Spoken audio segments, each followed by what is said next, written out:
The hardest part of making this snack is putting it aside, as you would certainly can't get enough. Learn how to make sweet potato chips with this video, brought to you by recipes.net. Preheat the oven to 350 degrees Fahrenheit. Next, line a baking sheet with foil and grease with cooking spray.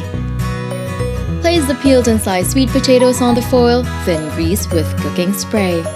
Sprinkle it with Italian herbs on top and season with salt to taste. Bake for 20 minutes, turn them over, then reduce the heat to 300 degrees Fahrenheit. Continue to bake for 15 to 20 minutes until crisp. Serve and enjoy!